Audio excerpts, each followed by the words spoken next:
Welcome dear students, आप सभी का स्वागत है बोर्ड एग्जाम्स यूट्यूब चैनल पर। तो डियर स्टूडेंट्स, इस वीडियो में हम करने वाले हैं कक्षा 12वीं विषय हिंदी प्री बोर्ड परीक्षा 2025 का पेपर हम करने वाले हैं, जो आज यानी कि 17 जनवरी को आपका पेपर होने वाला है।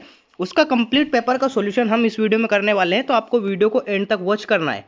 साथ ही में अगर आपने हमारे यूट्यूब चैनल को अभी तक सब्सक्राइब नहीं किया है तो आप हमारे यूट्यूब चैनल को सब्सक्राइब कर लीजिए, ऐसे ही वीडियोस की नोटिफिकेशन सबसे पहले पाने के लिए।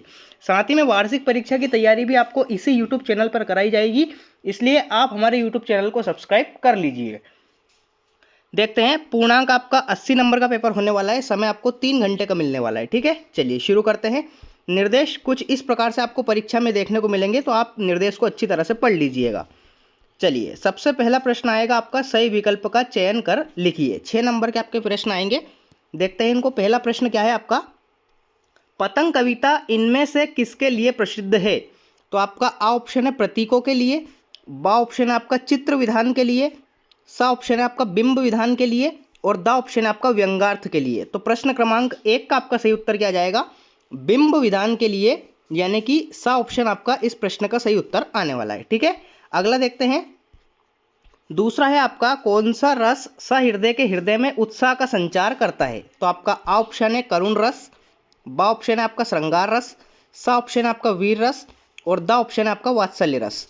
तो इनमें से कौन सा रस जो है वो सहृदय के हृदय में उत्साह का संचार करता है? तो आपको उत्साह किसका स्थायी भाव होता है ये बताना है। तो उत्साह वीर रस का स्थायी भाव होता है, तो वीर रस यानी कि सा ऑप्शन आपका इस प्रश्न का सही उत्तर रहने वाला है।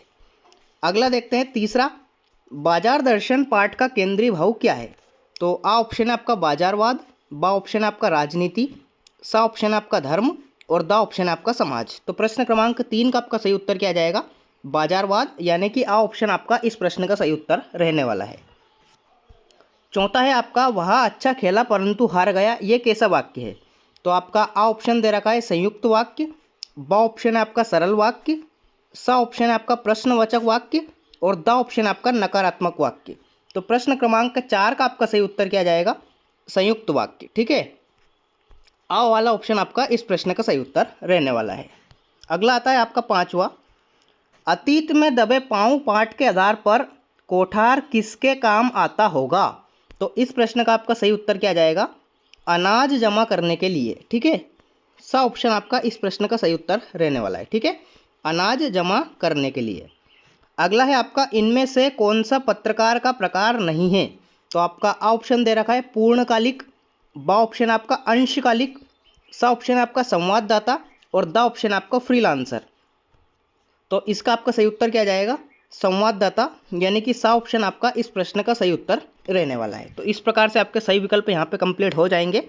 अगला प्रश्न देखते हैं, रिक्त स्थान में सही शब्द का चयन कर लिखिए। 7 नंबर के आपके रिक्त स्थान पूछे गए हैं, कोष्टक में से आपको देख देख कर लिखना है। चलिए, पहला क्या है, तुमने रिक्त स्थान को सहूलियत से बरतना कभी नहीं सीखा। तो भाषा को सहूलियत से बरतना कभी नहीं सीखा, पहले में आपका राइट आंसर क्या जाएगा? भाषा। दूसरा है आपका, श्रृंगार काल का अन्य नाम रिक्त स्थान है। तो श्रृंगार काल का अन्य नाम हो जाएगा रीतिकाल। ठीक है, रीतिकाल को ही श्रृंगार काल के नाम से जाना जाता है, तो इसमें आपको रीतिकाल लिखना है। तीसरा है आपका, काव्य में बिंब को रिक्त स्थान माना जाता है। तो काव्य में बिंब को शब्द चित्र माना जाता है। ठीक है, इसमें आपको शब्द चित्र राइट आंसर लिखना है। चौथा है आपका, बाजार में एक रिक्त स्थान है। तो बाजार में एक जादू है, आपने पाठ पढ़ा होगा, जैनेन्द्र कुमार द्वारा रचित ये पाठ है, बाजार दर्शन। तो बाजार में क्या है? एक जादू होता है। पांचवा है आपका, जब एक ही शब्द की पुनरावृत्ति होती है तो उसे रिक्त स्थान शब्द युग्म कहते हैं। तो उसे हम, तो इसमें आपको सही उत्तर लिखना है पुनरुक्त शब्द युग्म। ठीक है, ये वाला। छठा है आपका, आप लोगों की देखा देखी सेक्शन की घड़ी भी रिक्त स्थान हो गई है। तो घड़ी कैसी हो गई है? सुस्त हो गई है। ठीक है, तो इसमें आपको राइट आंसर सुस्त लिखना है। सातवां है आपका, संपादकीय को रिक्त स्थान की आवाज़ माना जाता है। तो संपादकीय को अखबार की आवाज़ माना जाता है। ठीक है, तो इसमें आपको सही उत्तर अखबार लिखना है। तो इस प्रकार से आपके रिक्त स्थान यहाँ पे कंप्लीट हो जाएंगे। अगला प्रश्न आता है आपका, सही जोड़ी बनाकर लिखिए। 6 नंबर की आपकी सही जोड़ी आएगी। स्तंभ आ को स्तंभ बा से आपको मैच करना है। चलिए देखते हैं, पहला है कविता के बहाने। तो ये किसने लिखी है कविता के बहाने? ये लिखी है कुंवर नारायण ने। ठीक है, तो इसको कुंवर नारायण से मैच करना है। दूसरा है आपका महाकाव्य। तो इन ऑप्शंस में से कौन सा महाकाव्य है? कामायनी एक महाकाव्य है, ठीक है, कामायनी से इसको मैच करना है। तीसरा है आपका भक्तिन। भक्तिन जो थी वो महादेवी वर्मा की वो सेवक थी, ठीक है, तो महादेवी वर्मा जाएगा इसमें। चौथा है आपका अर्थ के आधार पर वाक्य के प्रकार। तो अर्थ के आधार पर वाक्य के प्रकार होते हैं 8 प्रकार, ठीक है। जूझ, जूझ किसने लिखा है पाठ? ये लिखा है आनंद रतन यादव ने, उनके बारे में लिखा गया है, ठीक है, जूझ। छठा है आपका विशेष रिपोर्ट का प्रकार। तो विशेष रिपोर्ट का प्रकार कौन सा हो जाएगा? बैकग्राउंडर, ठीक है, बैकग्राउंडर से इसको मैच कर देना है आपको। तो इस प्रकार से आपकी जो 6 नंबर की सही जोड़ी थी वो यहाँ पे कंप्लीट मैंने आपको बता दी है। इसी प्रकार से आपको परीक्षा में इसको मैच कर लेना है। अगला प्रश्न आता है आपका चौथा प्रश्न, निम्नलिखित प्रश्नों के उत्तर एक वाक्य में लिखिए। चलिए देखते हैं। पहला क्वेश्चन है आपका, राम की शक्ति पूजा कविता के रचनाकार कौन है? तो राम की शक्ति पूजा के रचनाकार हैं सूर्यकांत त्रिपाठी निराला। कौन है? सूर्यकांत त्रिपाठी निराला, ठीक है, इस प्रकार से आपको लिख देना है, सूर्यकांत त्रिपाठी निराला। नेक्स्ट आता है आपका दूसरा, विस्तृत कलेवर वाले काव्य को क्या कहते हैं? तो इसे हम कहते हैं महाकाव्य, ठीक है, क्योंकि ये बड़ा होता है महाकाव्य, विस्तृत जिसका एरिया बड़ा हो, महाकाव्य इसे हम कहते हैं। तीसरा है आपका, एकांकी में कितने अंक होते हैं? तो एकांकी में आप सभी को पता है कि एकांकी में 1 अंक होते हैं, जबकि नाटक में अनेक अंक होते हैं। चौथा है आपका, बद्री केदार के रास्ते कैसे हैं? बद्रीनाथ केदारनाथ के रास्ते कैसे हैं? तो ऊबड़ खाबड़ रास्ते हैं। कैसे हैं? ऊबड़ खाबड़, इस प्रकार से आपको लिख देना है। नेक्स्ट आता है आपका पांचवा, गागर में सागर भरना मुहावरे का क्या अर्थ होता है? तो आप इसको अच्छी तरह से याद कर लीजिए, मोस्ट टाइम प्रश्न है ये। गागर में सागर भरना मुहावरे का अर्थ होता है कम शब्दों में अधिक बात बोलना, ठीक है, ऐसा लिख सकते हैं आप, कम शब्दों में अधिक सार, ठीक है। नेक्स्ट आएगा आपका छठा वाला, रोजी रोटी की तलाश में आए यशोधर पंत को किसने शरण दी थी? तो यशोधर पंत को शरण दी थी किशनदा ने। किसने दी थी? किशनदा ने, ठीक है, ये इसको आपको राइट आंसर इसमें लिखना है। सातवां है आपका, HTML का फुल फॉर्म क्या है? HTML का फुल फॉर्म होता है hyper text markup language. Hyper, T से हो जाएगा आपका टेक्स्ट, एम से हो जाएगा आपका मार्क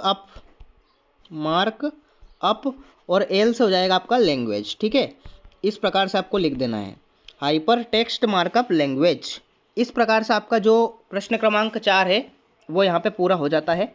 अगला प्रश्न आता है आपका, सत्य असत्य कथन लिखिए, प्रश्न क्रमांक 5। चलिए देखते हैं इनको।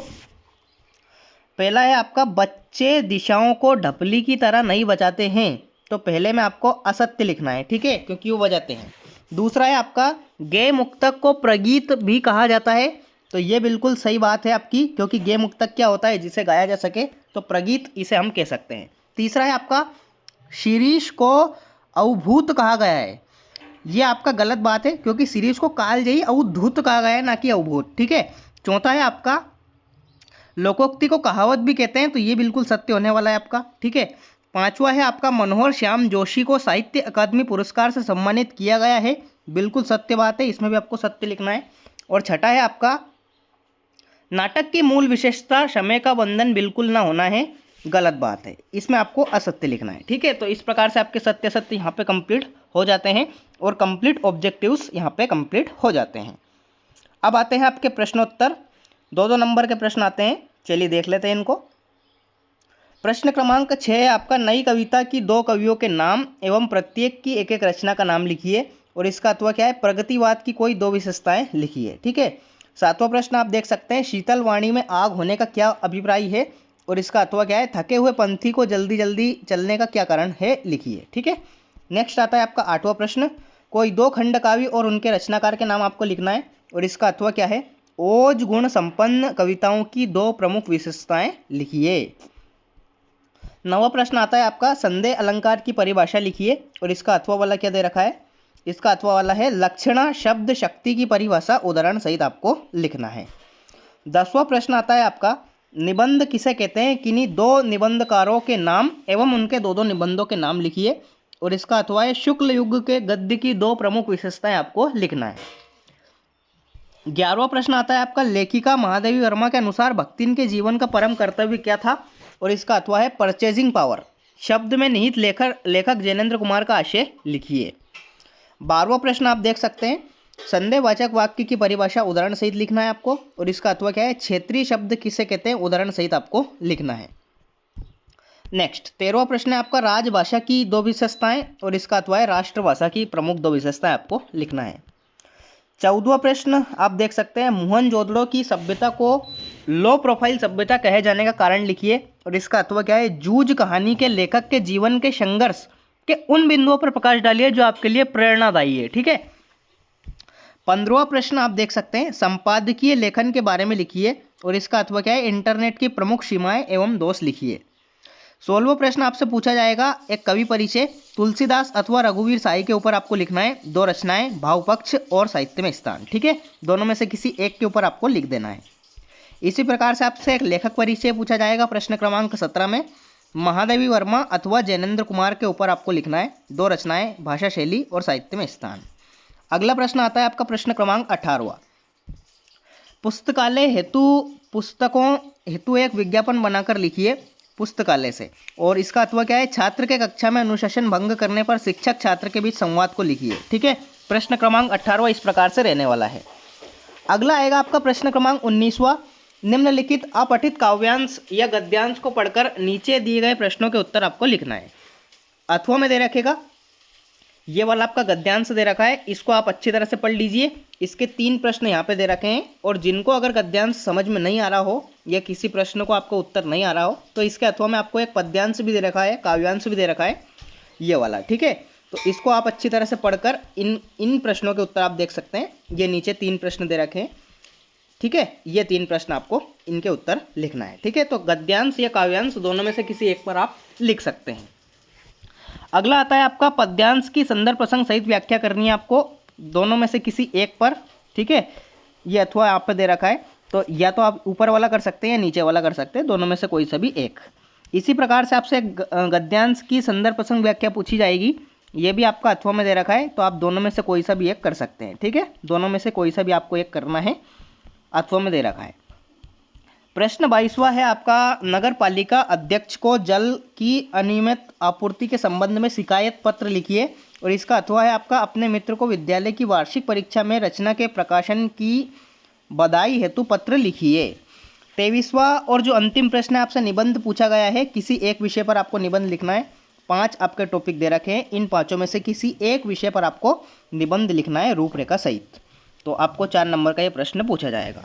तो इस प्रकार से आपका कंप्लीट पेपर मैंने आपको बता दिया है। अगर फिर भी आपको कोई डाउट है तो मुझे कमेंट बॉक्स में कमेंट करके ज़रूर बताइए। साथ ही में आप हमारे यूट्यूब चैनल को सब्सक्राइब कर लीजिए ऐसे ही वीडियोस की नोटिफिकेशन पाने के लिए। मिलते हैं अगले वीडियो में, तब तक के लिए टाटा बाय बाय, जय हिंद, वंदे मातरम।